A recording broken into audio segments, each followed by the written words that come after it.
hello. Good evening, and hello, everyone. How are you all doing tonight? How was your day? I hope you all took care of yourselves.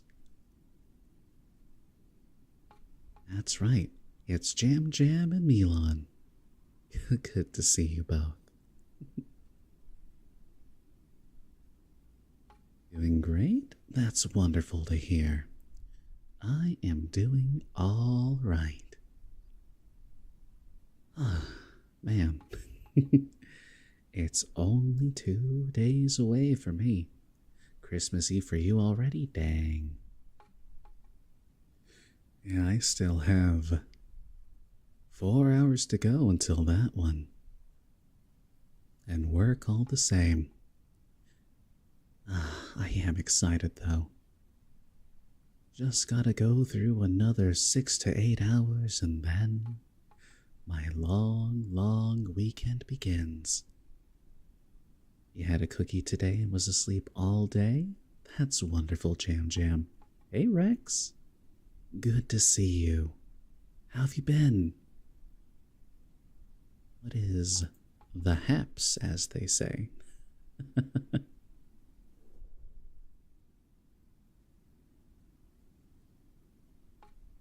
What's going on in here? Well, tonight I am planning on doing some more book reading. Gonna keep going through the Pawn of Prophecy, and then eternally debate with myself to keep going with the Odyssey. We're gonna keep going with the Odyssey. It hurts to read, but if you guys enjoy it, then it will continue. It is rough to read, though. More Telemachus. Yeah. I swear, I will need Cassandra in here just so I can have correct pronunciations. Because let's face it, some of those names are old and dead. Which means I'll need all the help and support I can get. For now, though, let's go ahead and continue with more Pawn of Prophecy. Where we last left off was Chapter 8. Did I see the animal chat in Discord? I sure did. I sure saw that raccoon in there, munching next to that cute little statue we had. Man, your backyard is a zoological curiosity. That's for sure.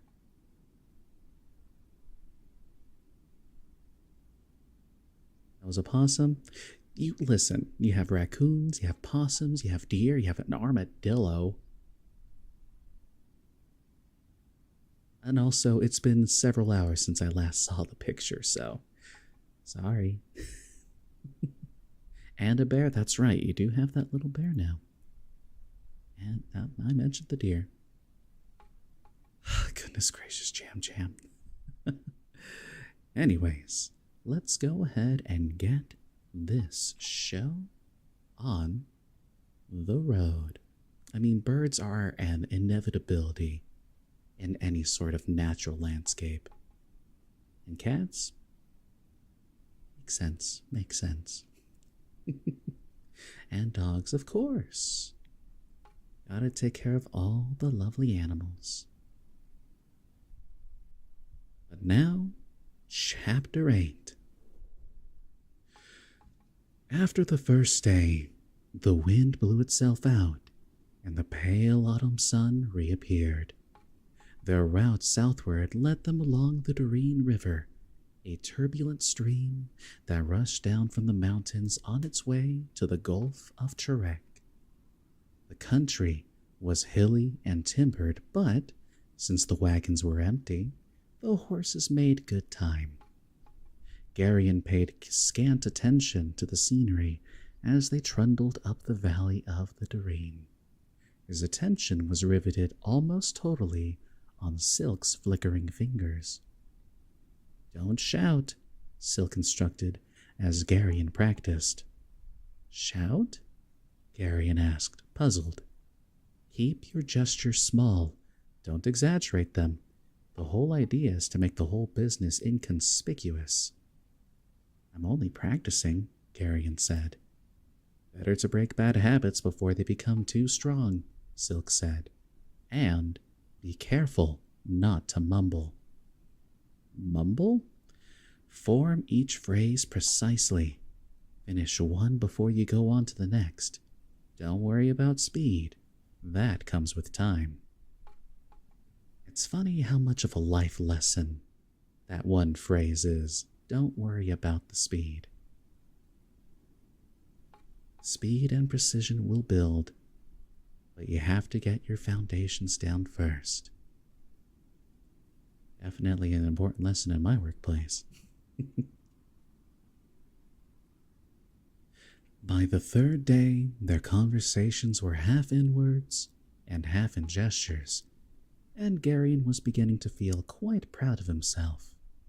They pulled off the road into a grove of tall cedars that evening, and formed their usual half-circle with the wagons. "How goes the instruction?" Mr. Wolf asked as he climbed down. "It progresses," Silk said. "I expect it'll go more rapidly when the boy outgrows his tendency to use baby talk." Garion was crushed. Rock, who was also dismounting, laughed. "I've often thought that the secret language might be useful to know," he said, "but fingers built to grip a sword aren't nimble enough for it."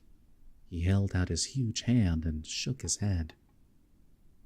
Garion lifted his face and sniffed at the air.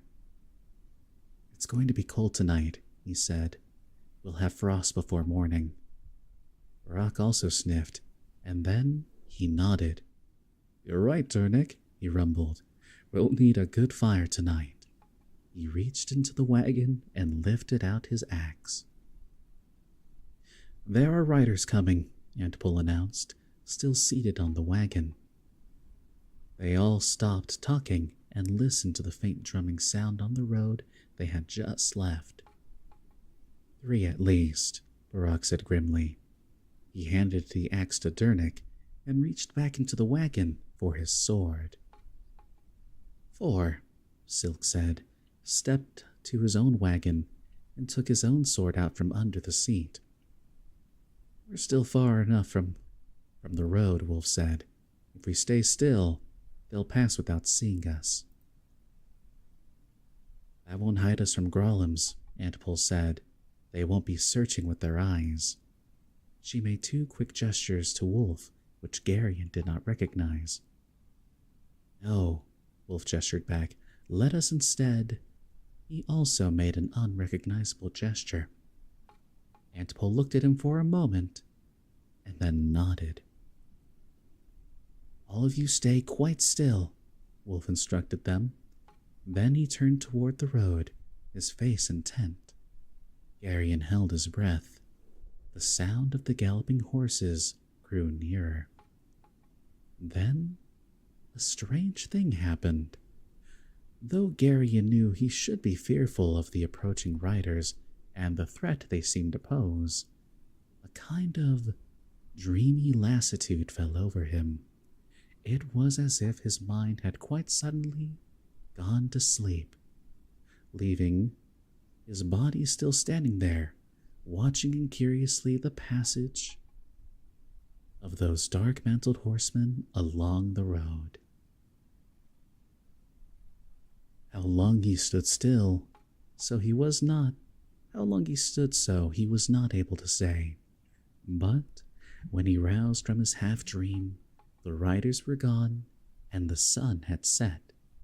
The sky to the east had grown purple with approaching evening, and there were tatters of sun-stained clouds along the western horizon. "Murgos," Aunt Pull said quite calmly, "and 1 Growlum." She started to climb down from the wagon. "There are many Murgos in Sandaria, great lady," Silk said, helping her down. and on many different missions. Murgos are one thing, Wolf said grimly, but Grolims are quite something else. I think it might be better if we moved off the well-traveled roads. Do you know a back way to Medalia? Old friend, Silk replied modestly, I know a back way into every place. Good, Wolf said. Let's move deeper into these woods. I'd prefer it if no chance gleam from our fire reached the road. Garion had seen the cloaked Murgos only briefly. There was no way to be sure if one of them had been that same Asherak he had finally met after all the years of knowing him only as a dark figure on a black horse. He's so cool? Yeah. But somehow, he was almost certain that Asherak had been among them. Asherak would follow him, would be there wherever he went. It was the kind of thing one could count on. Durnik had been right when he had spoken of frost. The ground was white with it the next morning, and the horses' breath steamed in the chill air as they set out.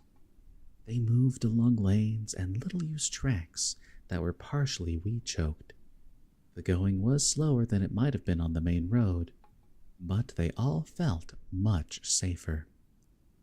It took them 5 more days to reach the village of Winold, some 12 leagues to the north of Medalia. There, at Pole's insistence, they stopped overnight at a somewhat run-down inn. I refuse to sleep on the ground again, she announced flatly.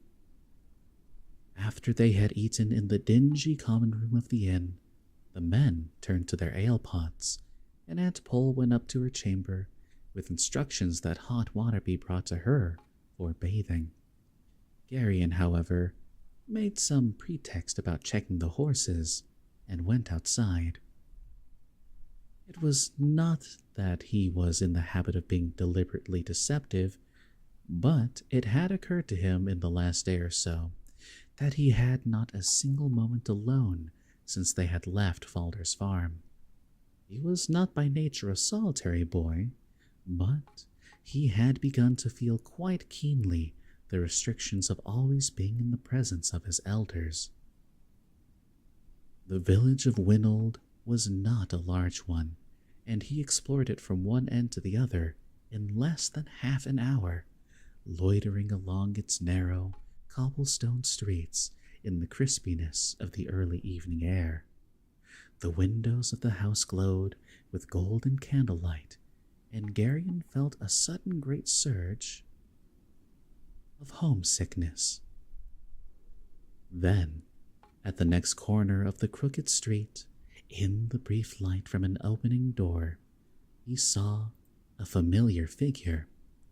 He could not be positive, but he shrank back against a rough stone wall anyway. The man at the corner turned in irritation toward the light, and Garion caught the sudden white gleam from one of his eyes. It was Brill. The unkempt man moved quickly out of the light, obviously not wishing to be seen. Then he stopped. Garion hugged the wall, watching Brill's impatient pacing at the corner.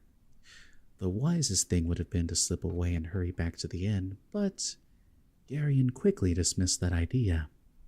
He was safe enough here in the deep shadow beside the wall, and he was too caught up by curiosity to leave without seeing exactly what Brill was doing here. After what seemed hours, but was really only a few more minutes, another shadowy shape came scurrying down the street. The man was hooded, so it was impossible to see his face, but the outline of his form revealed a figure dressed in the tunic, hose, and calf-length boots of an ordinary centaur. There was also, when he turned, the outline of a sword belted at his waist, and that was far from ordinary. While it was not precisely illegal for centaurs of the lower class to bear arms, it was uncommon enough to attract notice. Gonna listen to me while doodling? Sounds good, Kate. I hope you enjoy.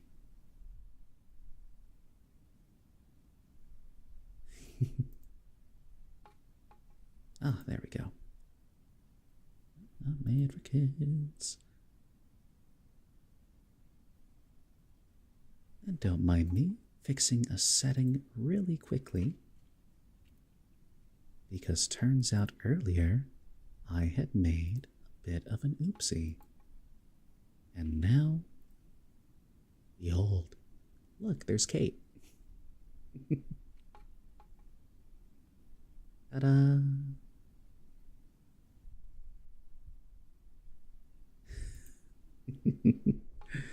Yeah. Before... Yes, Jam Jam, what's up? What is your question? But yeah, before I hit the go live button, I did forget to hit a setting, which means YouTube made a different stream happen, so just had to grab a different link.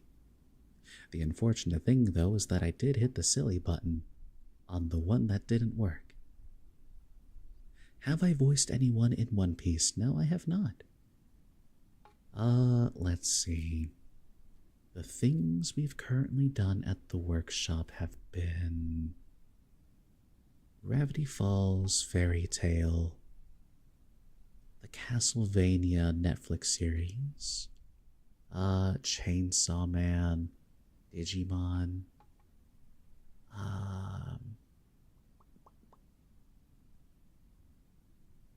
Xavier CG1, thank you for the follow. Let's see, who else? I've forgotten. I'll check the list later. Anyways, you love all those? Wonderful. And now, back to the book. Garion tried to edge close enough to hear what Brill said to the man with the sword, but they spoke only briefly. There was a clink as some coins changed hands, and then the two separated. Brill moved quietly off around the corner, and the man with the sword walked up the narrow, crooked street toward the spot where Garion stood. There was no place to hide, and as soon as the hooded man came close enough, he would be able to see Garion. You still need to watch Castlevania? It's really good. It's really good. To turn and run would be even more dangerous. Since there was no alternative, Garion put on a bold front and marched determinedly toward the oncoming figure. "Who's there?" the hooded man demanded, his hand going to his sword hilt. "Good evening, sir," Garion said, deliberately forcing his voice up into the squeaky registers of a much younger boy. "Old night, isn't it?"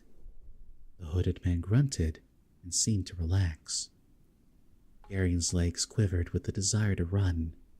He passed the man with the sword, and his back prickled as he felt that suspicious gaze follow him. "Boy," the man said abruptly. Garion stopped. "Yes, sir?" he said, turning. "Do you live here?" "Yes, sir," Garion lied, trying to keep his voice from trembling. "Is there a tavern hereabouts?" Garion had just explored the town, and he spoke confidently. "Yes, sir," he said. "You go on up this street to the next corner and turn to your left. There are torches out front. You can't miss it." You spoiled some of it, though, mostly with Hole Rocks, though. That's fair. That just means you know you're in for a treat when you do watch it. "There are torches out front. You can't miss it." "My thanks," the hooded man said shortly, and walked up on the narrow street. "Good night, sir," Garion called after him, made bold by the fact that the danger seemed past. The man did not answer, and Garion marched on down to the corner, exhilarated by his brief encounter. Once he was around the corner, however, he dropped the guise of a simple village boy and ran. He was breathless by the time he reached the inn and burst into the smoky common room where Mr. Wolf and the others sat talking by the fire. At that last instant, realizing that to blurt out his news in the common room where others might overhear would be a mistake, he forced himself to walk calmly to where his friend sat. He spoke before the fire as if warming himself, and spoke in a low tone. "I just saw Brill in the village," he said. "Brill?" Silk asked. "Who's Brill?" Wolf frowned. "A farmhand with too much anger at gold in his purse to be entirely honest," he said.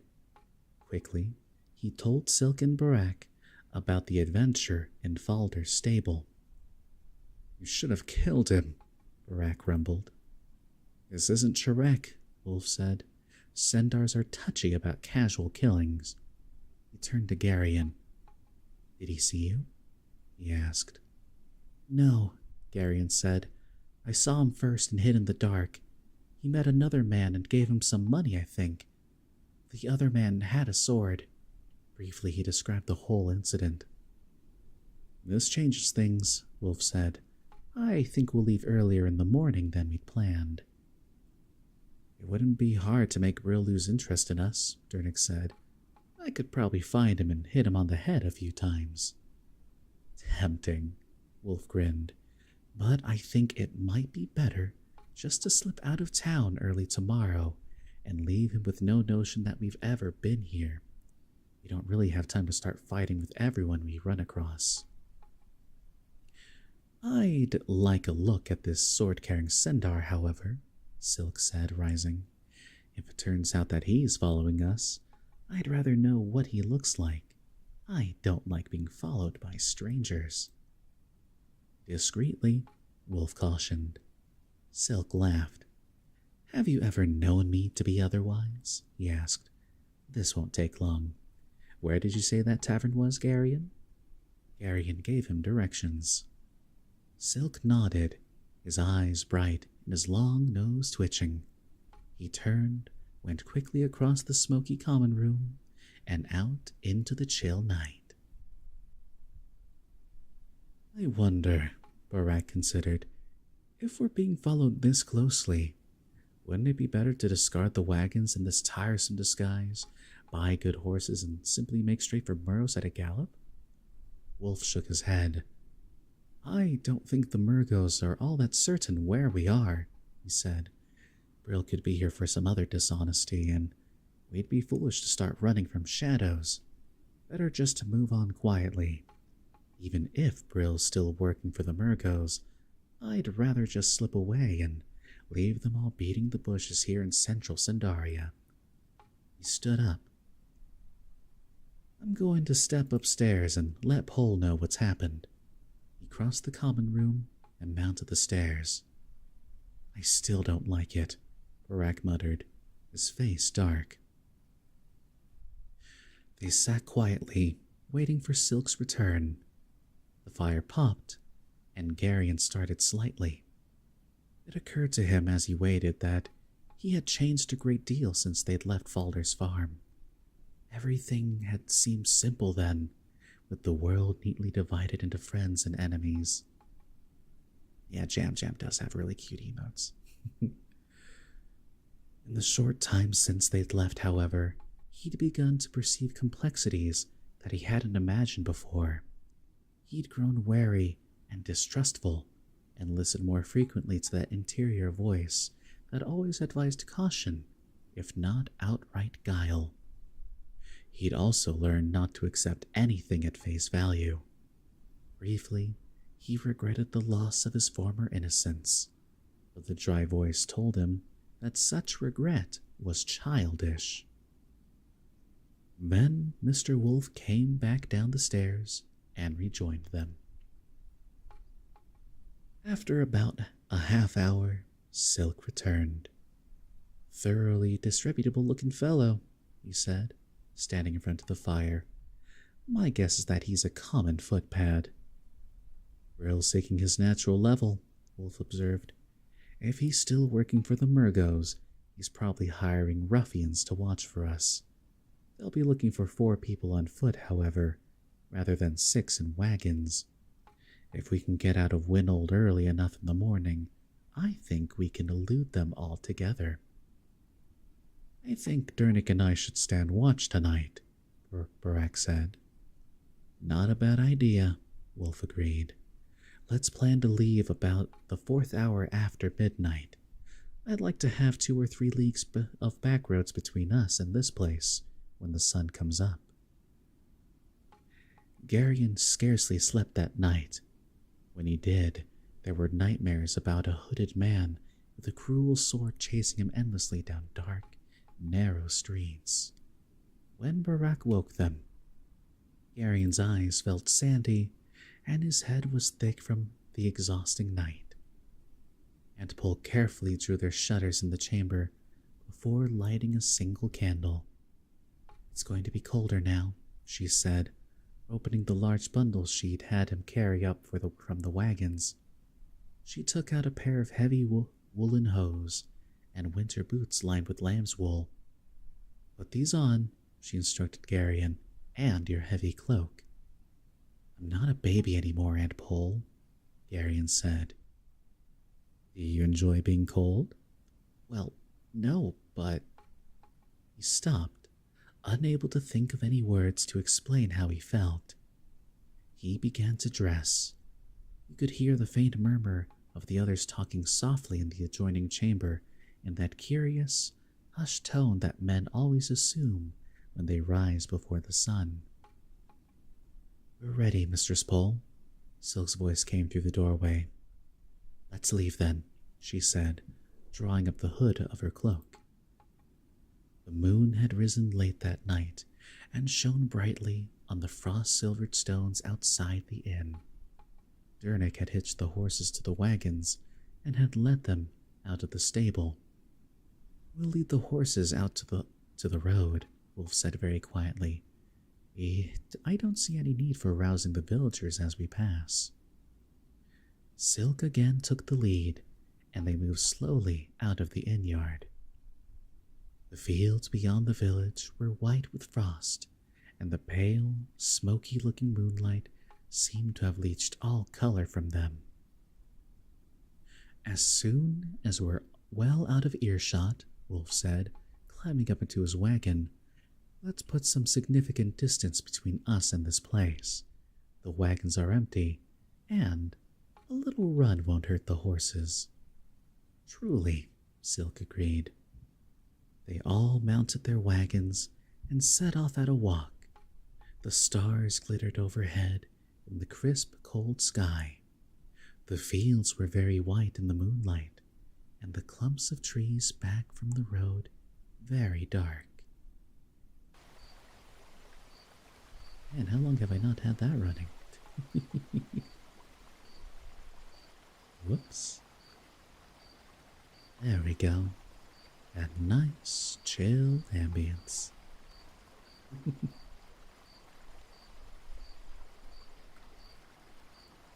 Just as they went over the first hilltop, Garion looked back at the dark cluster of houses in the valley behind.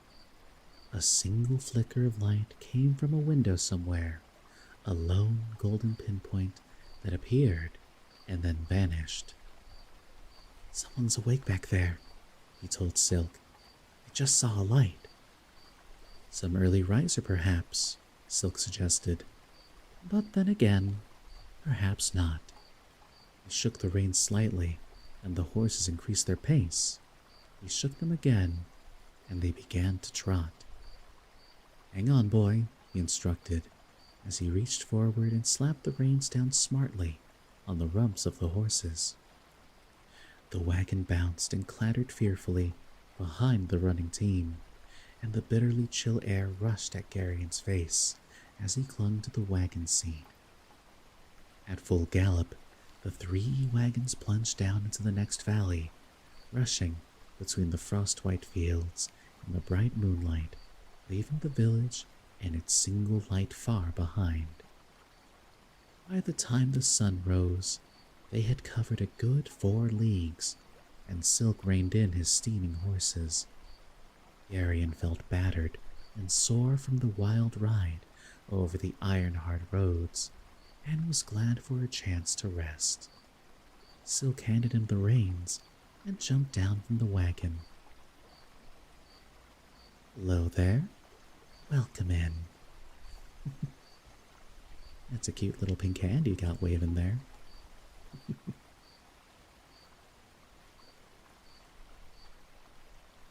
Silk handed him the reins and jumped down from the wagon. He walked back and spoke briefly to Mr. Wolf and Aunt Pole, then returned to the wagon. "You turn off at that lane just ahead," he told Garion as he massaged his fingers. Garion offered him the reins. "You drive," Silk told him. "My hands are frozen stiff. Just let the horses walk." Garion clucked at the horses and shook the reins slightly. Obediently, the team started out again. "The lane circles around to the back of that hill," Silk said, pointing with his chin since his hands were tucked inside his tunic. "On the far side, there's a copse of fir trees. We'll stop there to rest the horses." "Do you think we're being followed?" Garion asked. "This'll be a good time to find out," Silk said.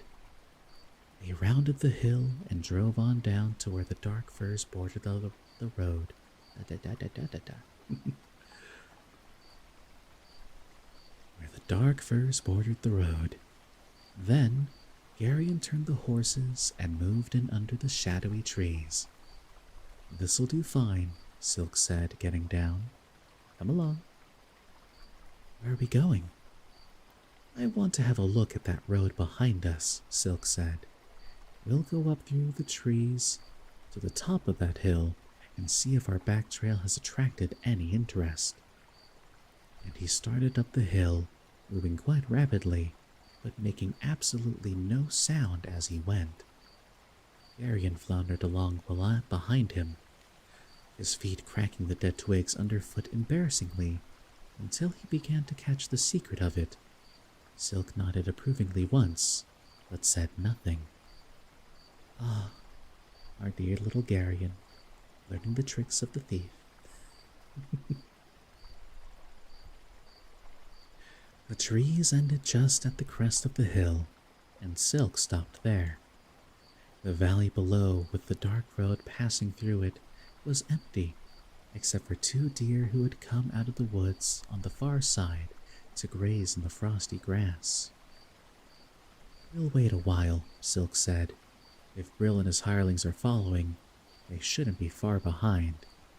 He sat on a stump and watched the empty valley. After a while, a cart moved slowly along the road toward Winold. "He needs a warm blanket, they all do actually." "You are correct about that, of course." After a while, a cart moved slowly along the road toward Winold. It looked tiny in the distance, and its pace along the scar of the road seemed very slow. The sun rose a bit higher, and they squinted into its full morning brightness. "Silk," Garion said, finally in a hesitant tone. "Yes, Garion?" "What's this all about?"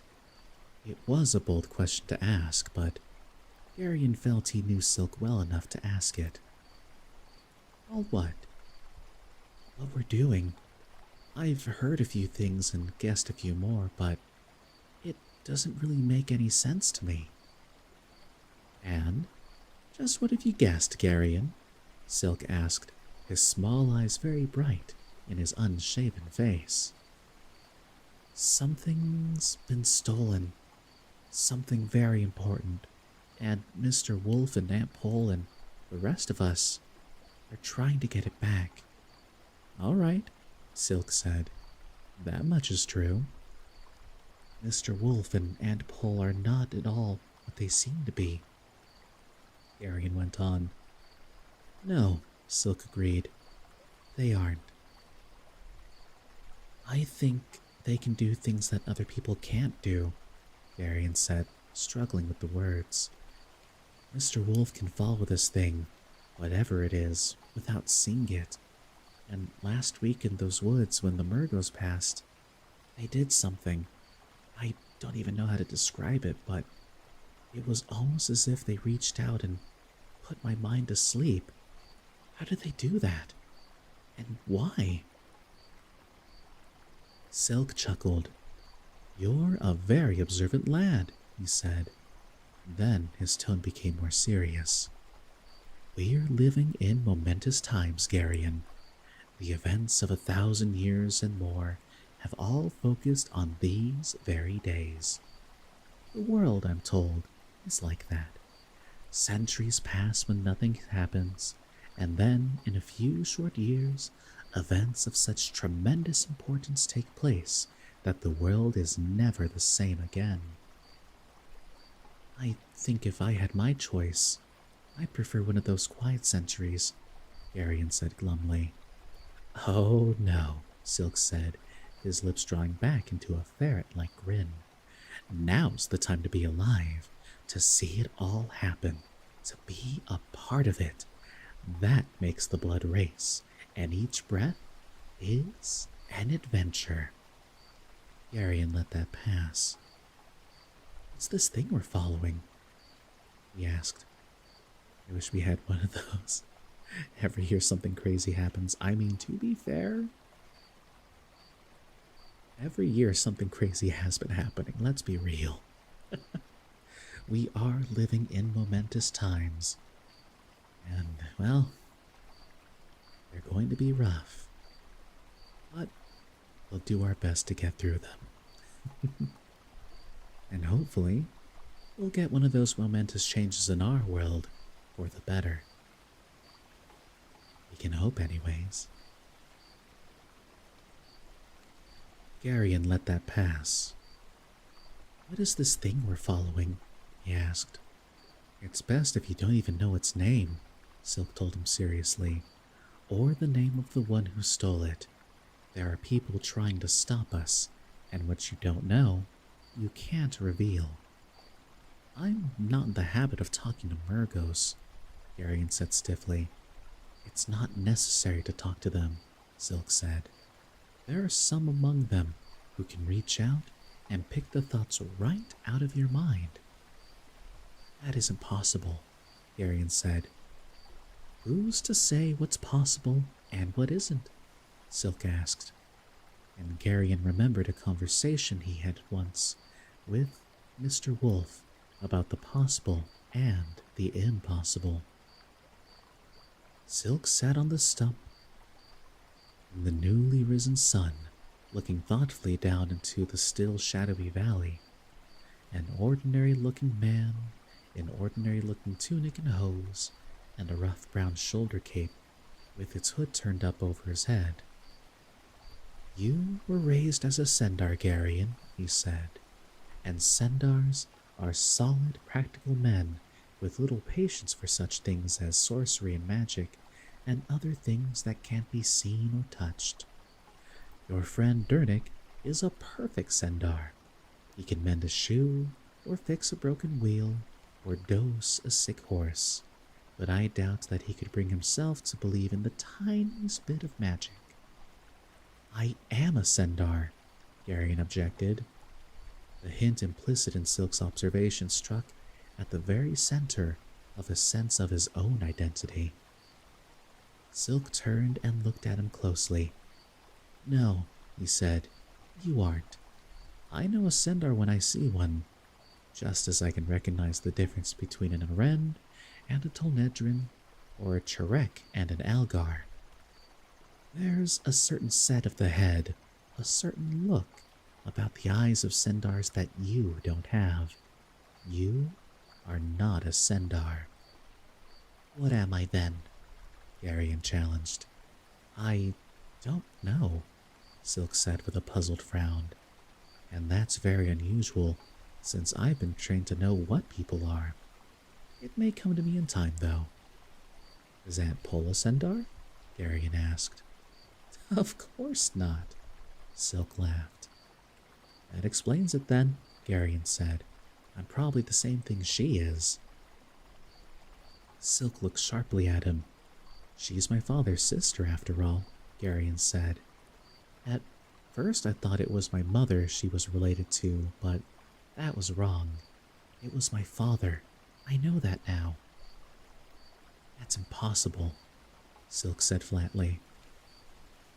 You don't know what we're doing, but it's cozy and you like it? That's great to hear, Maddie. And hey, welcome in. Currently, I am reading Chapter 8 in the book called Pawn of Prophecy, written by David Eddings, the first book in the Belgariad series. 5 whole books. It also turns out to be one of my favorites. Am I reading off a PDF? Not this time. I'm actually reading off of the Kindle app, so they have been legally obtained and paid for. Not like the children's stories. Those ones are PDFs, as they're pretty easy to find online. But for this, yeah, no. The Odyssey and the whole series I've been reading through the Kindle application. What's up, Baggis? What's going on? I see that wait over there. Wait. We'll just have to wait for the delay to catch up. I'm sorry.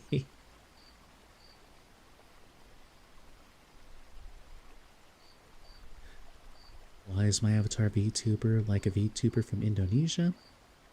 Well, it is a very nice and fanciful outfit. That's all. Just traveling the world in a dream-like state, bringing stories from all over. Stories of fantasy. We've been doing Greek literature, and who knows what other stories and scrolls will be brought to me.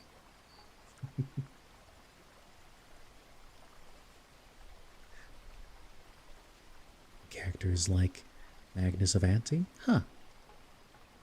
Well, the model itself is pre-made.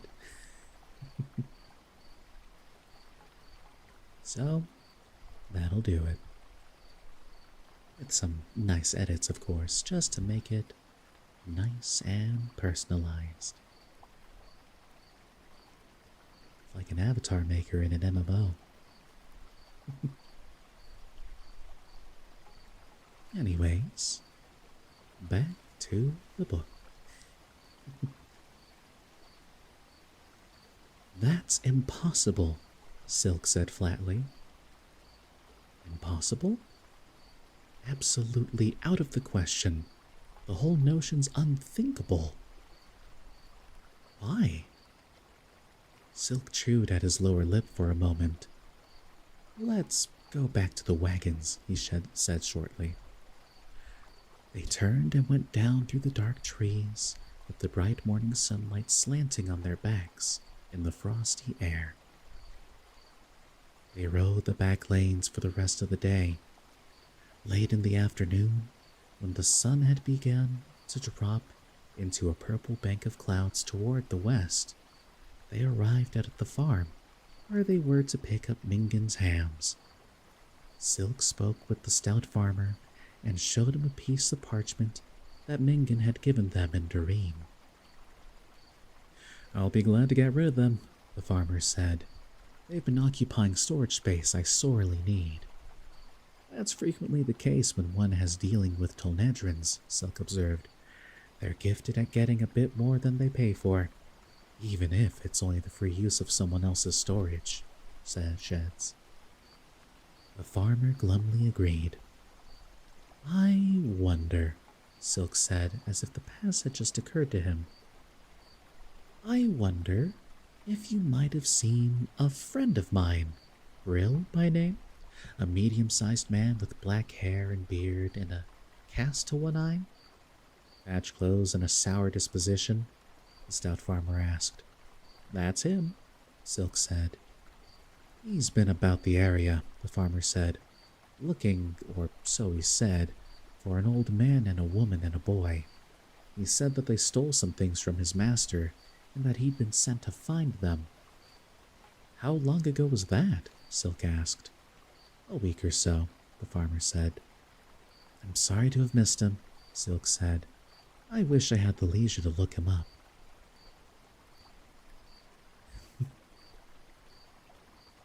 Look too. You see me? Ah. Well, hello. I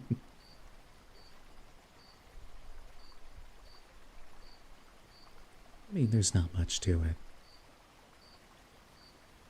Similar designs happen all the time. Hey, Vi. Good to see you. Welcome in. What are we reading? We're in the middle of Chapter 8 of the Pawn of Prophecy. We're back in it again.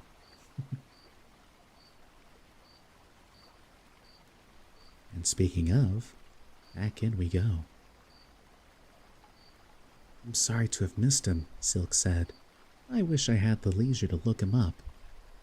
I can't for my life think why, the farmer said bluntly. To be honest with you, I didn't much care for your friend.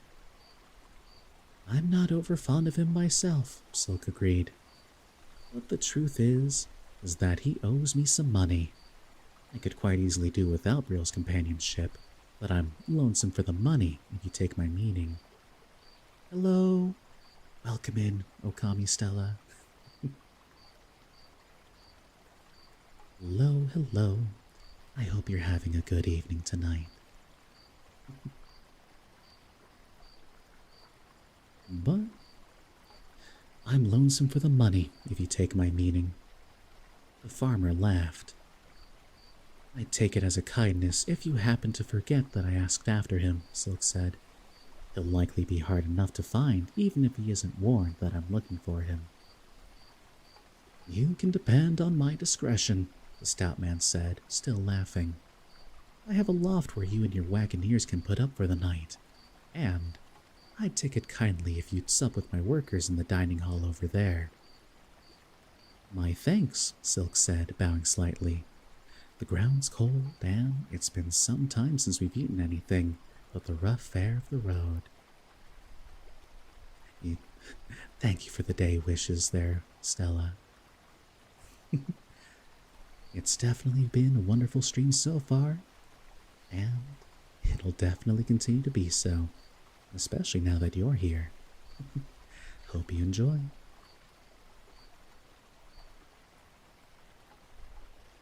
You wagoneers lead adventuresome lives, the stout man said almost enviously. Free as birds, with always a new horizon just beyond the next hilltop. It's much overrated, Silk told him. And winter's a thin time for birds and wagoneers both.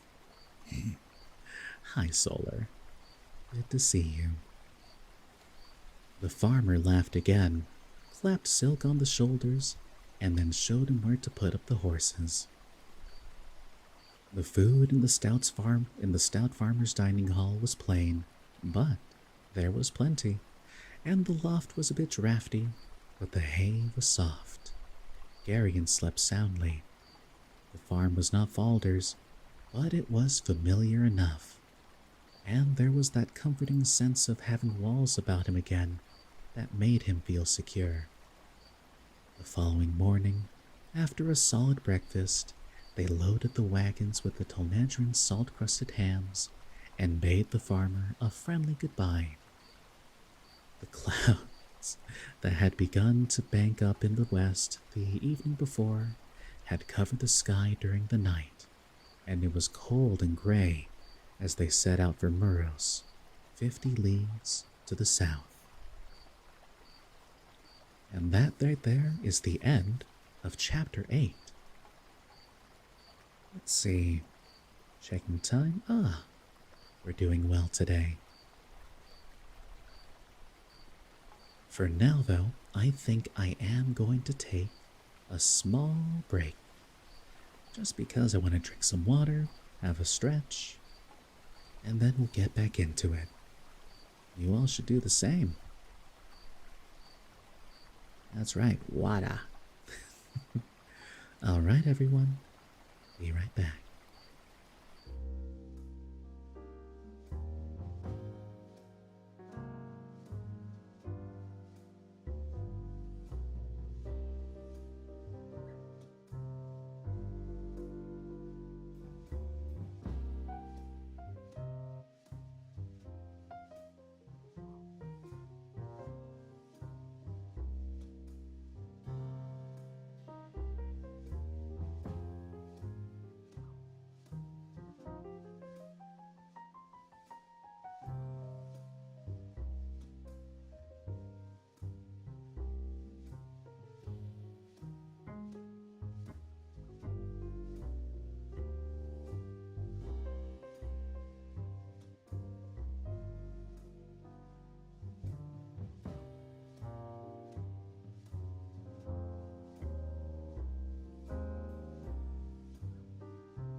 Hello, I am back.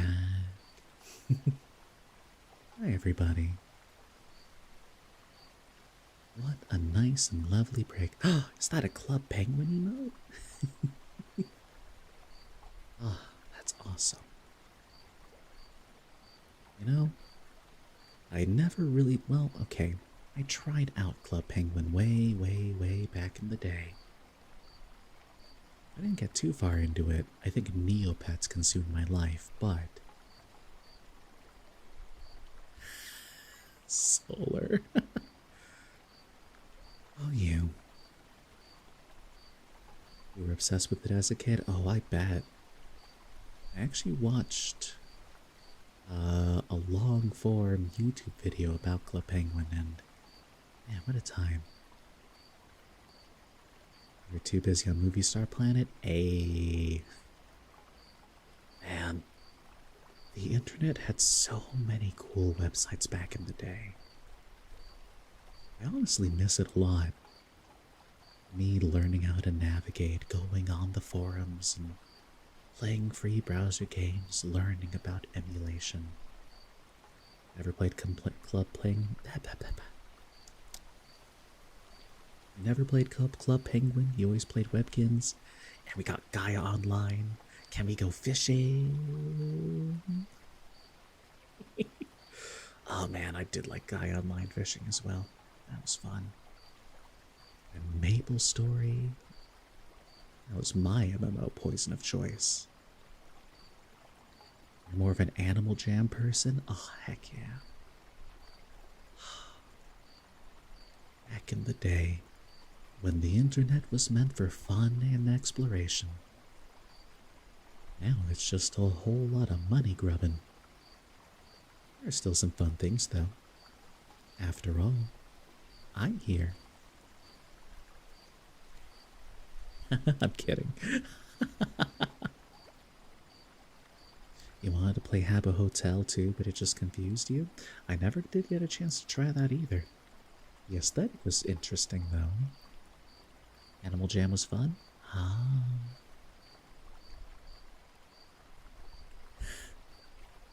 You don't see me wrapped with a bow under your tree? I mean, it's only the 23rd, Solar. Where you're at, it's only the 24th, Solar. As I look down to check the time. I think you mean our tree. Oh, you're all wonderful. I know I say it all the time, but thank you all for being here. It really makes the streams lively and fun. And I do love to play games and read for you guys. You each get a piece of him?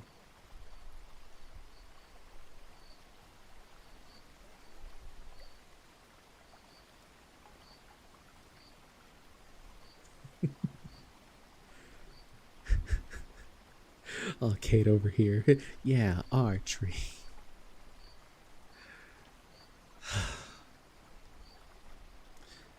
What's a guy to do? The answer is keep reading. So, we'll pull on the glasses, take out the pipe, and then, well, I did finish the chapter. And as much as I dreaded, I did say I would do it.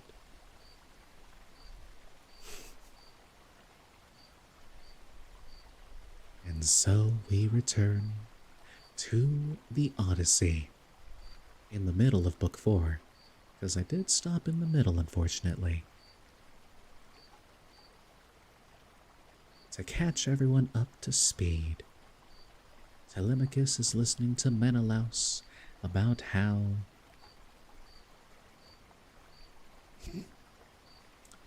Solar. But yeah, Menelaus is describing how he was able to get off the island.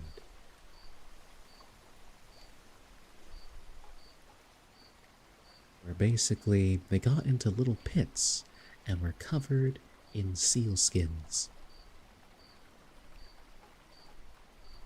But here too, the goddess helped us and thought of something that gave us great relief, for she put some ambrosia under each man's nostrils, which was so fragrant that it killed the smell of the seals.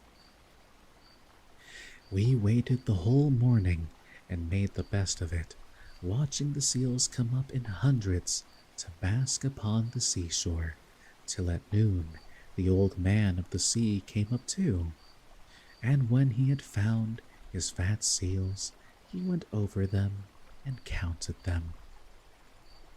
Sealskin sounds incredibly cozy right now, though. You're not wrong. The problem was that these ones were uncured and very, very smelly. And thinking of sealskins does make me think of that one line from Megamind with his custom baby seal leather boots.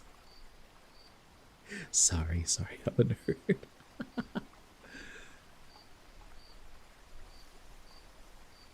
Yeah, because they're specifically trying to trick a god into thinking that they're the seals. Presentation. Sealskin things reminding you about Selkies? Yeah. Such interesting lore behind the Selkies. Anyways, I have to get the authentic smell. I guess so. We were among the first he counted, and he never suspected any guile, but laid himself down to sleep as soon as he had done counting. Then we rushed upon him with a shout and seized him, on which he began at once with his old tricks, and changed himself first into a lion with a great mane. Then all of a sudden he became a dragon, a leopard, a wild boar. The next moment he was running water, and then again, directly, he was a tree. But we stuck to him and never lost hold, till at last the cunning old creature became distressed and said, "Which of the gods was it, son of Atreus, that hatched this plot with you for snaring me and seizing me against my will? What do you want?" Do I know what creature you would be in fantasy? You would be something maybe like an Ifrit or Selkie Khazidras. Okay, I was going more into the solar goddess thing you got going on there. But you know what? Fair enough. You literally have Epic the Musical playing softly in the background. You know, when I check YouTube, like, it's all Epic the Musical now. I'll get to it someday. I mean, we already agreed as the sun goddess you were gonna yoink me as your funny, silly little fella / gesture. We'll see.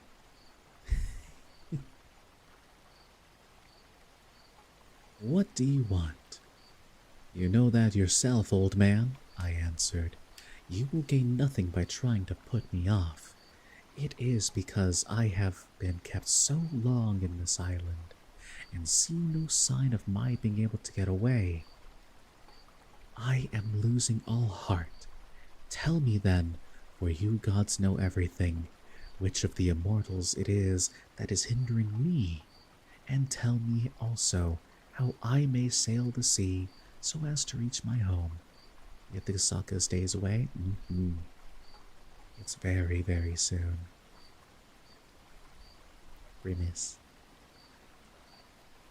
Then, he said, if you would finish your voyage and get home quickly, you must offer sacrifices to Jove and to the rest of the gods before embarking, for it is decreed that you shall not get back to your friends and to your own house till you have returned to the heaven-fed stream of Egypt and offered holy hecatombs to the immortal gods that reign in heaven.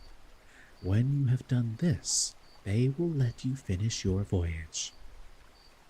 I was broken-hearted when I heard that I must go all back that long and terrible voyage to Egypt. Nevertheless, I answered, I will do all, old man, that you have laid upon me. You need the EPs? Sounds good, Solar. Sleep well. Merry Christmas, Merry Crisis, and Merry Chrysler. Sweet dreams.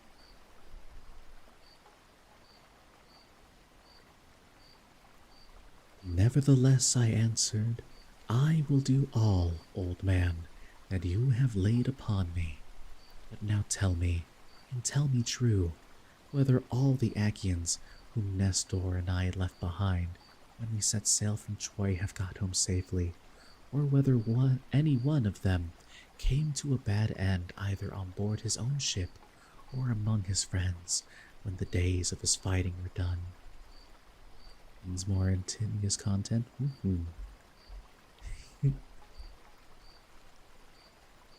Like how people design him even though he's not a good guy? Yeah. Son of Atreus, he answered. Why ask me? You had better not know what I can tell you, for your eyes will surely fill when you've heard my story.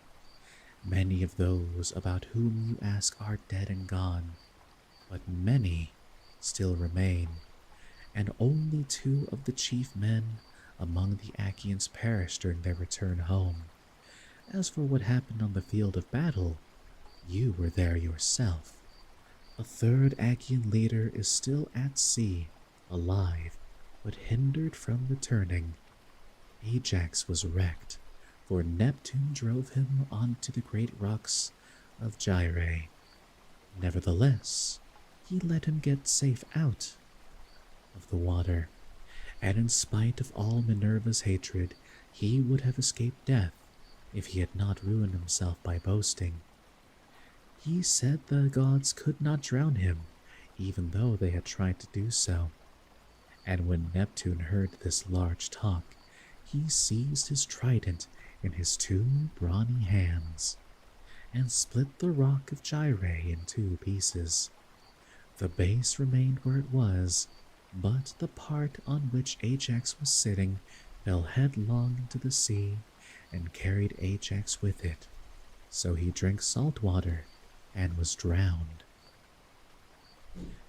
Your brother and his ships escaped, for Juno protected him, but when he was just about to reach the high promontory of Malea, he was caught by a heavy gale, which carried him out to sea again, sorely against his will, and drove him to the foreland where Thyestes used to dwell, but where Aegisthus was then living.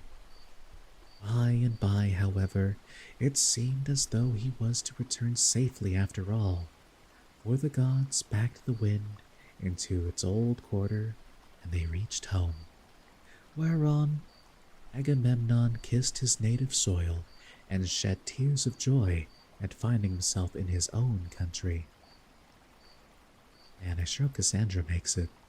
I could really go for a pronunciation check. Oh well. Now, there was a watchman whom Aegisthus or Aegisthus? Because I think Aegis. Probably Aegisthus. Aegisthus. All these names are rough. Now there was a watchman whom Aegisthus kept always on the watch. What's up, Mylon? My pronunciation's dying. Yo, did your wife Poseidon just get mentioned? I think he was mentioned a bit earlier. Unfortunately, as Neptune. You're written by Homer. Oh, what a thing to say. I cannot wait for the Odyssey.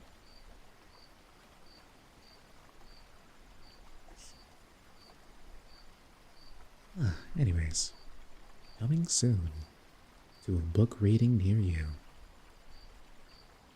Now there was a watchman whom Aegisthus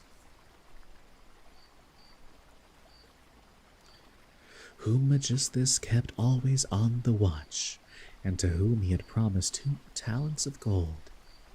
This man had been looking out for a whole year to make sure that Agamemnon did not give him the slip and prepare war.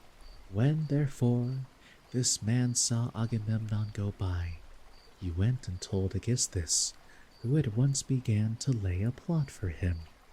He picked 20 of his bravest warriors and placed them in ambuscade on one side of the cloister, while on the opposite side he prepared a banquet. Then he sent his chariots and horsemen to Agamemnon and invited him to the feast, but he meant foul play. He got there, all unsuspicious of the doom that was awaiting him, and killed him when the banquet was over, as though he was butchering an ox in the shambles. Not one of Agamemnon's followers was left alive, nor yet one of Aegisthus's, but they were all killed there in cloisters. Ruthlessness started playing. That's kind of a cool coincidence. How things work out sometimes. Thus spoke Proteus, and I was broken-hearted as I heard him. I sat down upon the sands and wept. I felt as though I could no longer bear to live, nor look upon the light of the sun. Presently, when I had had my fill of weeping and writhing upon the ground, the old man of the sea said, "Son of Atreus, do not waste any more time crying so bitterly. It can do no manner of good. Find your way home as fast as ever you can, for Aegisthus may be still alive, and even though Orestes has been beforehand with you in killing him, you may yet come in for his funeral." On this I took comfort in spite of all my sorrow, and said, "I know then about these two. Tell me, therefore, about the third man of whom you spoke. Is he still alive but at sea and unable to get home? Or is he dead? Tell me, no matter how much it may grieve me." "The third man," he answered, "is Ulysses, who dwells in Ithaca. I can see him in an island sorrowing bitterly in the house of the nymph Calypso, who is keeping him prisoner, and he cannot reach his home, for he has no ships nor sailors to take him over the sea. As for your own end, Menelaus, you shall not die in Argos, but the gods will take you to the Elysian plain, which is at the ends of the world. There, fair-haired Rhadamanthus reigns, and men lead an easier life than anywhere else in the world. For in Elysium there falls not rain, nor hail, nor snow, but Oceanus breathes ever with a west wind that sings softly from the sea, and gives fresh life to all men. This will happen to you because you have married Helen and are Jove's son-in-law." As he spoke, he dived under the waves, whereon I turned back to the ships with my companions, and my heart was clouded with care as I went along. When we reached the ships, we got supper ready, for night was falling, and camped down upon the beach. When the child of morning, rosy-fingered dawn appeared, we drew our ships into the water, and put our masts and sails within them. Then we went on board ourselves, took our seats on the benches, and smote the grey sea with our oars. I again stationed my ships in the heaven-fed stream of Egypt, and offered hecatombs that were full and sufficient. When I had thus appeased heaven's anger, I raised a barrow to the memory of Agamemnon, that his name might live forever, after which I had a quick passage home, for the gods sent me fair wind. Yeah, so far, Odysseus is still on the island. We're still with Telemachus, as he's trying to find out what happened to his father. And now, for yourself, stay here some 10 or 12 days longer, and I will then speed you on your way.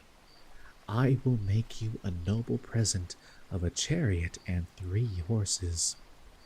I will also give you a beautiful chalice that so long as you live, you may think of me whenever you make a drink offering to the immortal gods."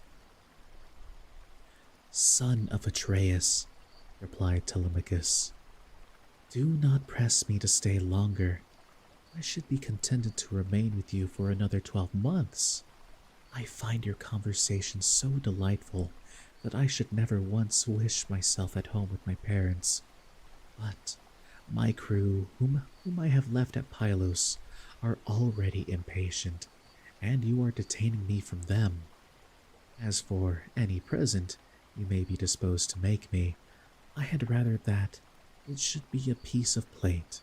I will take no horses back with me to Ithaca, but will leave them to adorn your own stables, for you have much flat ground in your kingdom where lotus thrives, as also meadow sweet, and wheat and barley, and oats with their white and spreading ears, whereas in Ithaca we have neither open fields nor race courses, and the country is more fit for goats than horses, and I like it the better for that. None of our islands have much level ground suitable for horses, and Ithaca least of all." Menelaus smiled and took Telemachus's hand within his own. "What you say," said he, "shows that you come of good family. I both can and will make this exchange for you, by giving you the finest and most precious plate in all my house. It is a mixing bowl by Vulcan's own hand of pure silver, except the rim, which is inlaid with gold. Phaedemus, king of the Sidonians, gave it me in the course of a visit which I paid him when I returned thither on my homeward journey. I will make you a present of it." "It means you miss Sela and you'll look for it later, though?" Actually, no, I don't think we've mentioned that at all yet. At least in this version of the Odyssey. Maybe. Thus did they converse, and guests kept coming to the king's house. They brought sheep and wine, while their wives had put up bread for them to take with them, so they were busy cooking for their dinners in the courts. Meanwhile, the suitors were throwing discs or aiming spears at a mark on the leveled ground in front of Ulysses' house, and were behaving with all their old insolence. Antinous and Eurymachus, who were their ringleaders and much the foremost among them all, were sitting together when Noemon, son of Phronius, came up and said to Antinous, "Have we any idea, Antinous, on what day Telemachus returns from Pylos? He has a ship of mine, and I want it to cross over to Elis. I have 12 brood mares there, with yearling mule foals, by their side not yet broken in, and I want to bring one of them over here and break him." They were astounded when they heard this, for they had made sure that Telemachus had not gone to the city of Neleus. They thought he was only away somewhere on the farms and was with the sheep or with the swineherd. So Antinous said, "When did he go? Tell me truly, and what young men did he take with him? Were they freemen or his own bondsmen? For he might manage that too. Tell me also, did you let him have the ship of your own free will because he asked you, or did he take it without your leave?" "I lent it to him," answered Noemon. "What else could I do when a man of his position said he was in a difficulty and asked me to oblige him? I could not possibly refuse. As for those who went with him, they were the best young men we have, and I saw Mentor go on board as captain, or some god who was exactly like him. I cannot understand it, for I saw Mentor here myself yesterday morning, and yet he was with them setting out for Pylos." Noemon then went back to his father's house, but Antinius and Eurymachus were very angry. They told the others to leave off playing and to come and sit down with themselves. When they came, Antinius, son of Eupeithes, spoke in anger. That's right, he's here, your favorite bad guy. His heart was black with rage, and his eyes flashed fire as he said, "Good heavens! This voyage of Telemachus is a very serious matter. We had made sure that it would come to nothing, but the young fellow has got away in spite of us, and with a picked crew too. He will be giving us trouble presently. May Jove take him before he is full grown. Find me a ship, therefore, with a crew of 20 men, and I will lie in wait for him in the straits between Ithaca and Samos. He will then rue the day that he set out and tried to get news of his father." Thus did he speak, and the others applauded his saying. They then all of them went inside the buildings. I can fix him is wild.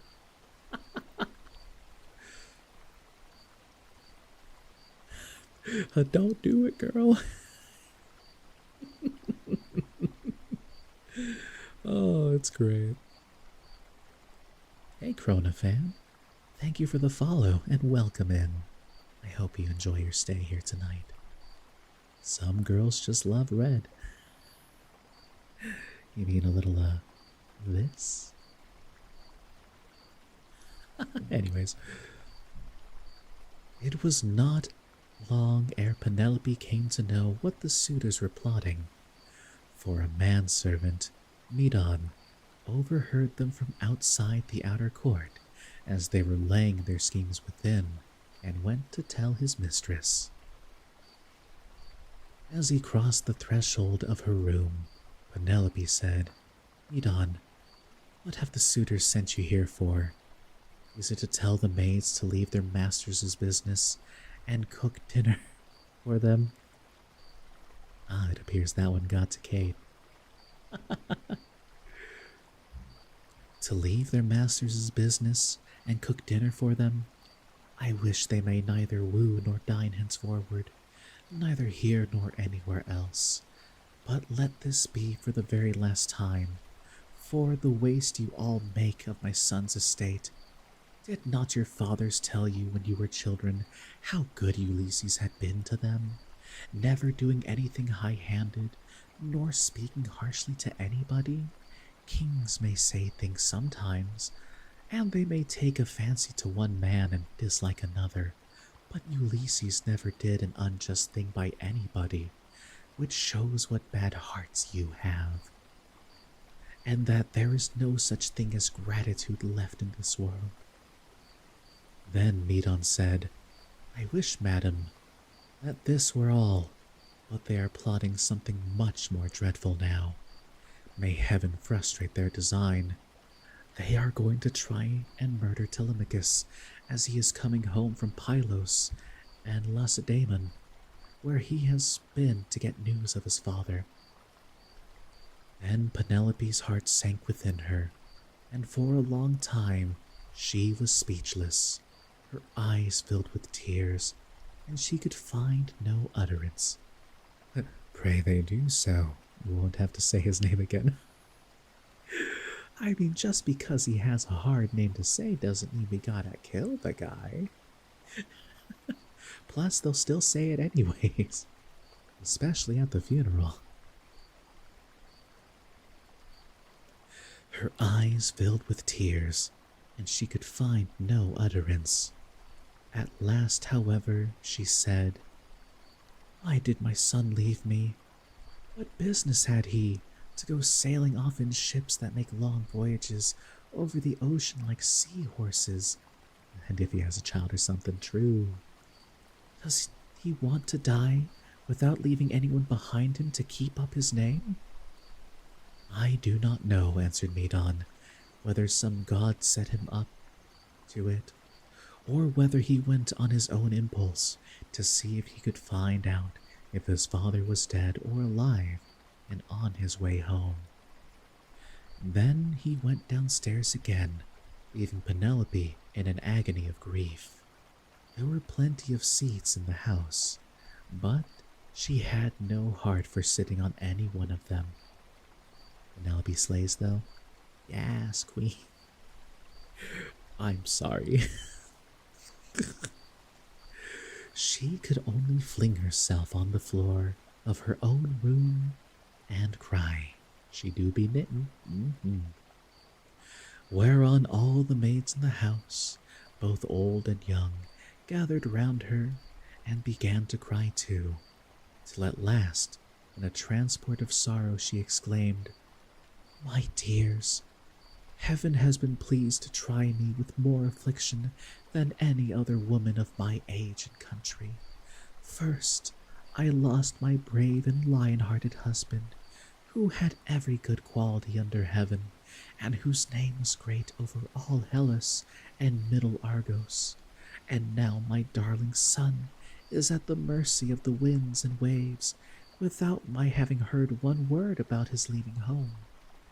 You hussies, there was not what did— damn, what a— whoa, I just read that. Damn, Penelope. Anyways, whew. There was not one of you would so much as think of giving me a call out of my bed, though you all of you very well knew when he was starting. If I had known he meant taking this voyage, he would have had to give it up, no matter how much he was bent upon it, or leave me a corpse behind him, one or other. Now, however, go some of you and call old Dolius, who was given me by my father on my marriage, and who is my gardener. Bid him go at once and tell everything to Laertes." Let's go, Penelope. I personally do not condone such language, I gotta say, but you know. Problematic queen. It was a different time back then. It was a different time. Goodness gracious.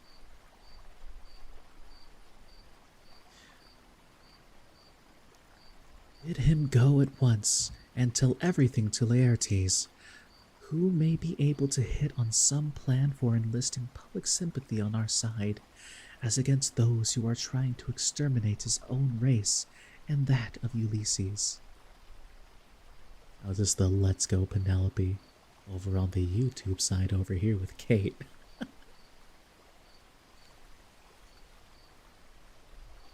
Then the dear old nurse Euryclea said, "You may kill me, madam, or let me live on in your house, whichever you please, but I will tell you the real truth.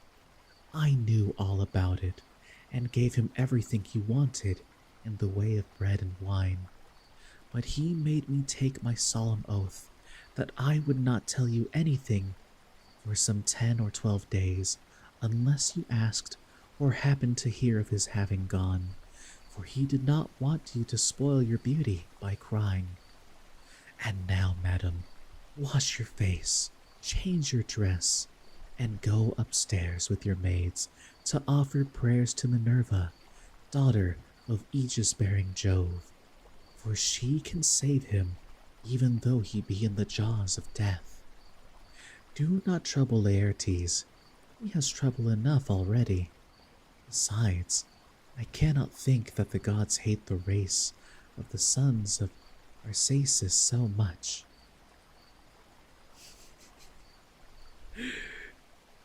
Queen, never cry. "But there will be a son left to come up after him, and inherit both the house and the fair fields that lie far all around it." With these words, she made her mistress leave off crying and dried the tears from her eyes. Penelope washed her face, changed her dress, and went upstairs with her maids. She then put some bruised barley into a basket and began praying to Minerva. "Hear me," she cried, "daughter of aegis-bearing Jove, unweariable. If ever Ulysses, while he was here, burned you fat thigh bones of sheep or heifer, yeah, bear it in mind now, as in my favor, and save my darling son from the villainy of the suitors." She cried aloud as she spoke, and the goddess heard her prayer. Meanwhile, the suitors were clamorous throughout the covered cloister, and one of them said, "The queen is preparing for her marriage with one or other of us. Little does she dream that her son has now been doomed to die." This was what they said, but they did not know what was going to happen. Then Antinius said, "Comrades, let there be no loud talking, lest some of it get carried inside. Let us be up and do that in silence about which we are all of a mind."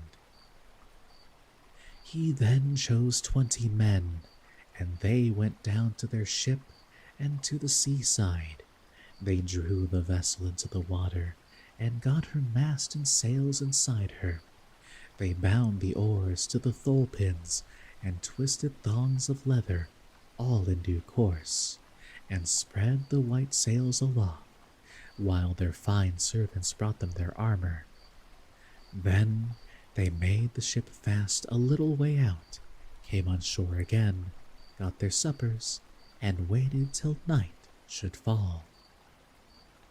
But Penelope lay in her own room upstairs, unable to eat or drink, and wondering whether her brave son would escape or be overpowered by the wicked suitors. Like a lioness caught in the toils, with huntsmen hemming her in on every side, she thought and thought till she sank into a slumber and lay on her bed bereft of thought and motion.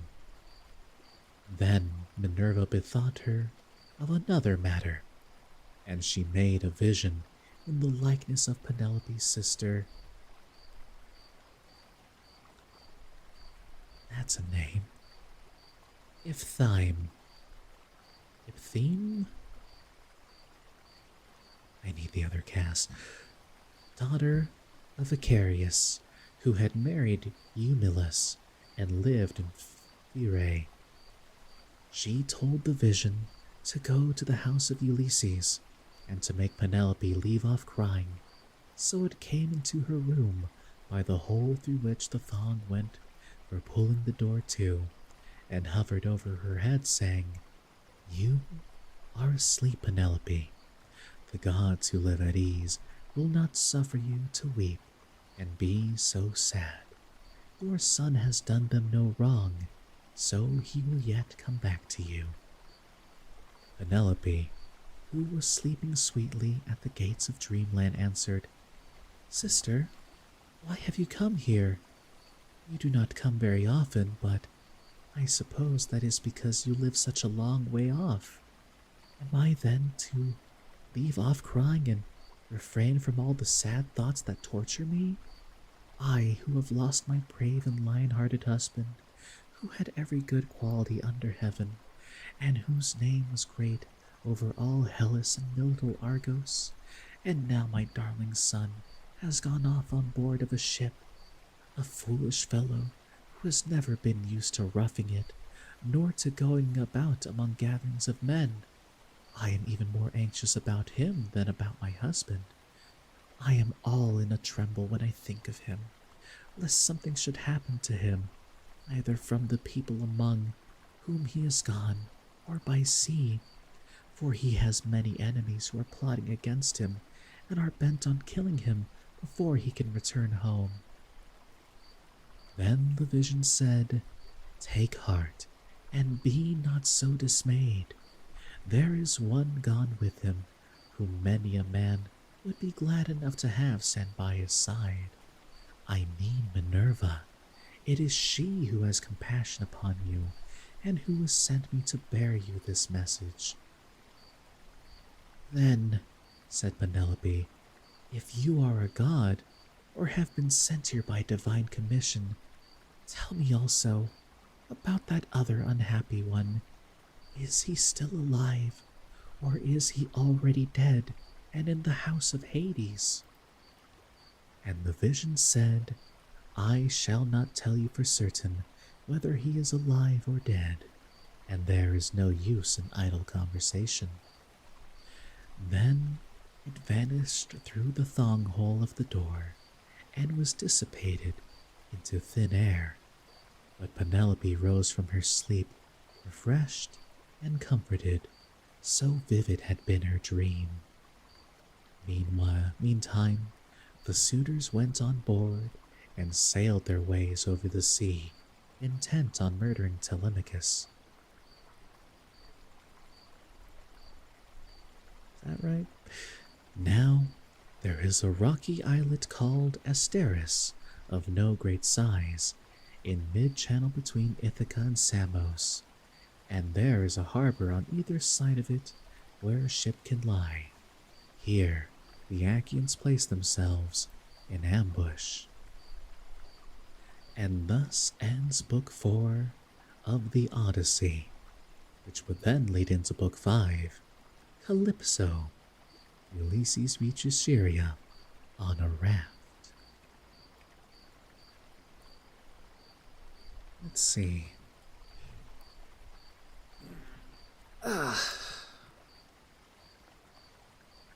And I think with that, our reading for tonight will be concluded. I'm gonna take a small break, then come back and we can hang out for a little bit before I end for the night. So, if you would like to, get some water, have a stretch, and I'll see you all in a little bit.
Do I see Odyssey spoilers in my chat right now?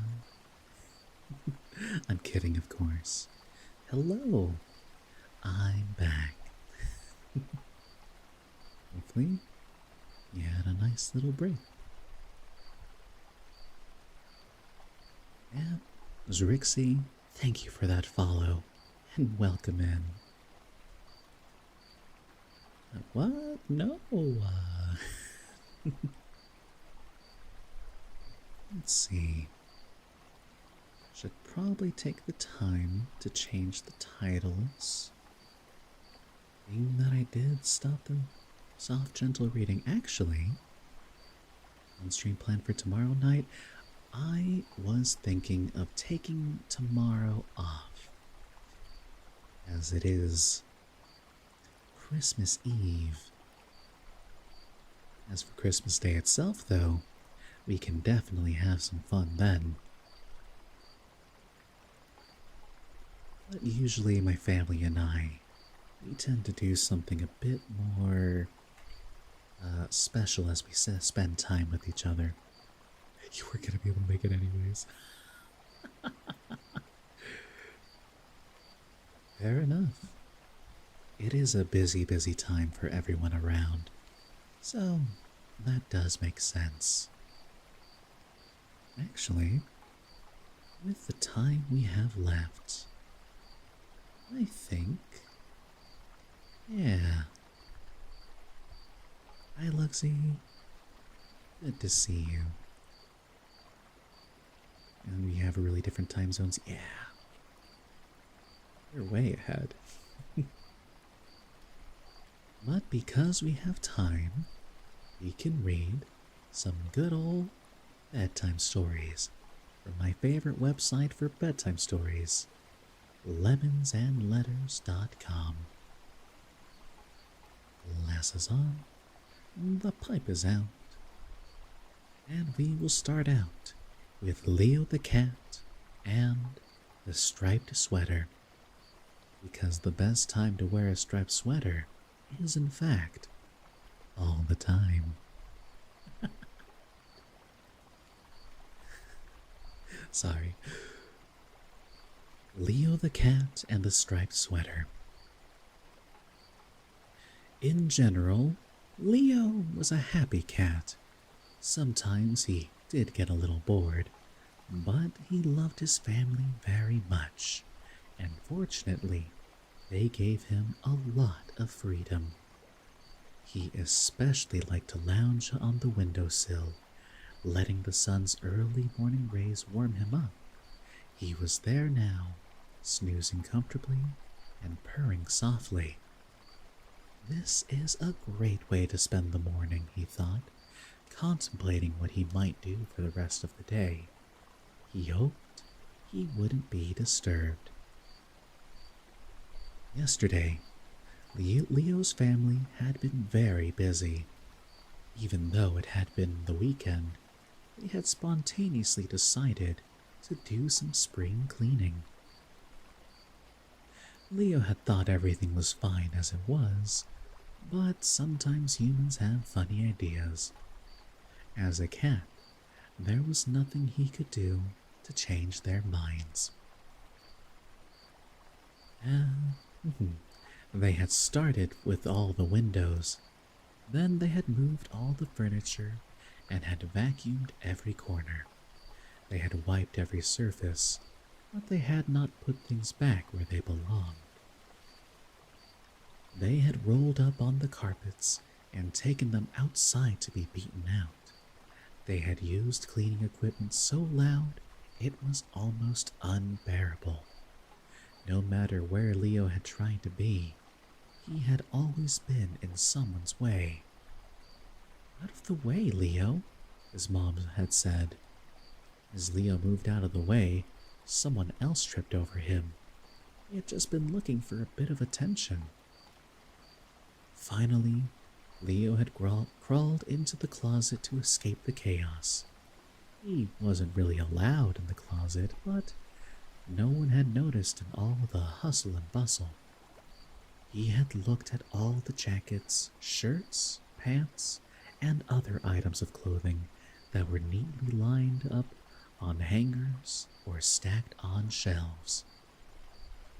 He hadn't been feeling particularly sleepy, so he had begun to take a close look around. He had been taken with a striped sweater and was drawn to its bright colors. If he had a sweater like this, he thought, he wouldn't always be dressed in gray and white and could stop worrying that his fur was too boring. A little color would do me some good, he said. He had continued to admire the red, blue, yellow, and green stripes of the sweater. Yes, this is exactly the kind of sweater I need. Leo had carefully pulled the sweater out of the closet and had tried it on in front of the mirror. Oh, it's huge. Even though Leo had been standing upright on two paws in front of the mirror, he had gotten tangled in the long sleeves. It's too big. Might as well put me in a sack, Leo had grumbled. I need a sweater in my size. Leo had folded up the big sweater and had put it back in the closet. He had started imagining how people would admire him when he was walking around in such bright colors. Why didn't I think of this sooner, he thought. Your back needs to be popped? Ah, what a mood. I would love a visit to the chiropractor. Oh, goodness. I would love for my spine to be realigned. That would be life. Oh. Oh, goodness. Leo had crawled back out of the closet to start planning. He had made his way to the living room. Fortunately, his family had finished cleaning, and everyone was sitting quietly on the couch in front of the TV. Leo heard them call him over. Well, finally they miss me, Leo thought. Take you with me. I mean, first I need to find a chiropractor. Then we can talk about getting backs popped.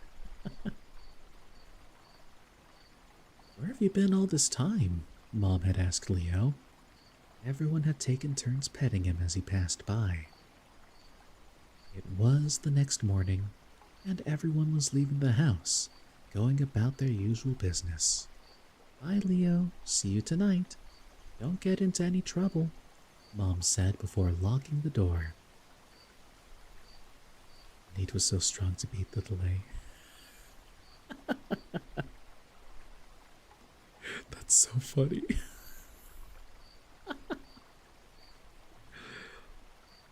Now Leo could really focus on planning his new sweater. These things take time. He had a lot of thinking to do, so he had come to his favorite spot, the windowsill. He was about to doze off when he felt a sudden tickle on his nose.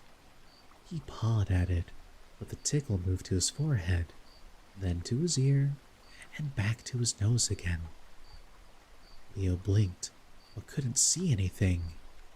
Then he looked up and saw a little spider swinging back and forth on a thread, hovering just above his head. Wow, good spring cleaning. There's a spider. It gave Leo a terrific idea. You're a spider, right? He asked the little spider to make sure. Well, yes, she replied, somewhat amused. Tell me, how do you manage to dangle in the air so easily? Said Leo. Well, it's very simple, said the little spider. I spin myself a strong thread, and then I can lower myself down with it or climb it back up. That's great, Leo exclaimed. Can you make more than a single thread? What's with all these questions? Replied the little spider. Well, I'm wondering if you can also knit, Leo told her about his dream of making a colorful striped sweater. There you go, Malon. You got it. Nylon. Odyssey. Leo raced to the knitting basket where there were lots of balls of colorful wool. He showed them to the spider. Can you please help me knit a sweater? Milo is fine? Okay.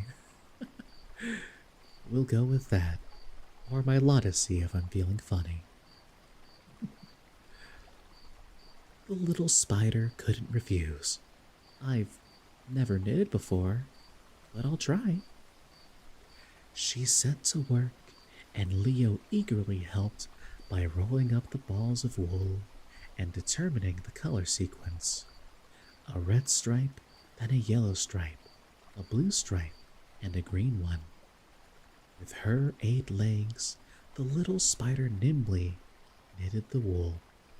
There, now you've seen how it works. Why don't you try it for yourself? She said to Leo. Leo started the pattern, but the wool kept getting tangled in his paws. Then he remembered how his mom used 2 long knitting needles.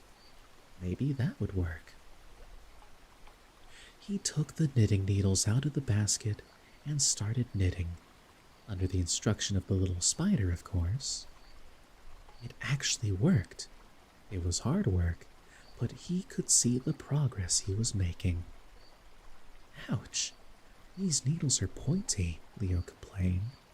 He took breaks to see if the sweater fit. It tickled as the little spider crawled around Leo's torso to take measurements. The 2 knitted together. Leo worked on the back of the sweater, and the little spider was almost finished with the sleeves. During the final fitting, Leo looked at himself in the mirror. He was happier than he had been in a long time. He thought he looked great in the sweater. The little spider said she had a lot of fun helping with this unusual activity.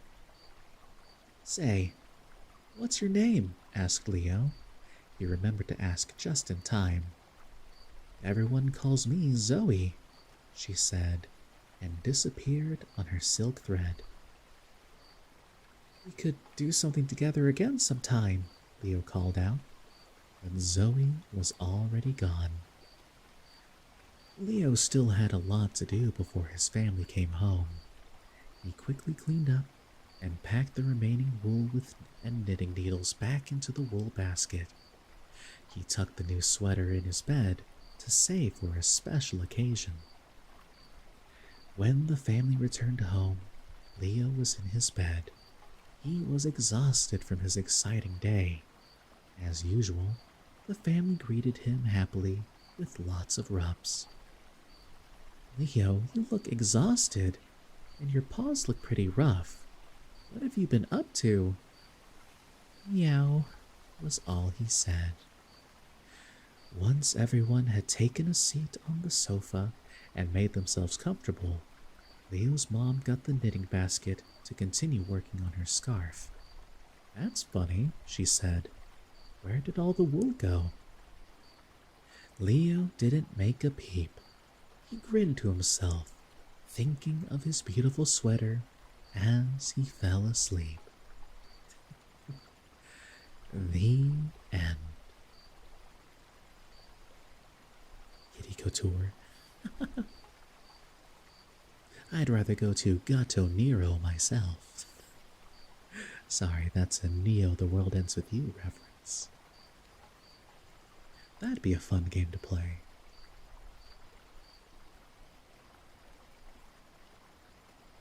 Alright. So, with that, I do believe a lot of games on the list. Oh, it is a constantly growing list. And it will never end. That, of course, just means more content. And that's not getting into playing games with people, getting into events. So many plans for the future. endless streams.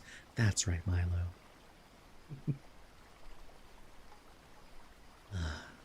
We'll keep it going for as long as you'll have me.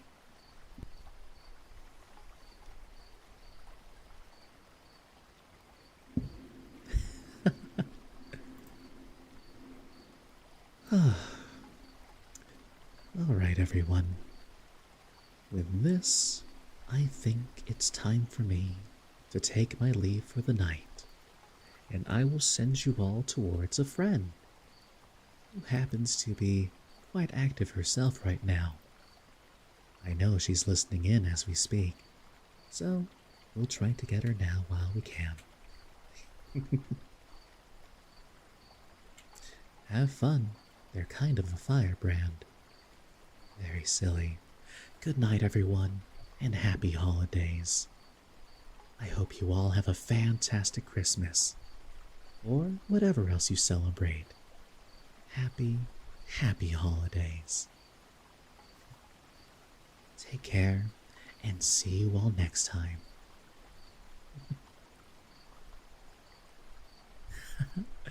Good night, everyone.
Oh, hey, still here by the way.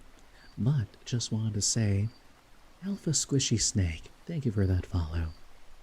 And everyone else for following as well. Alright, I'm sneaking away now. Enjoy the raid.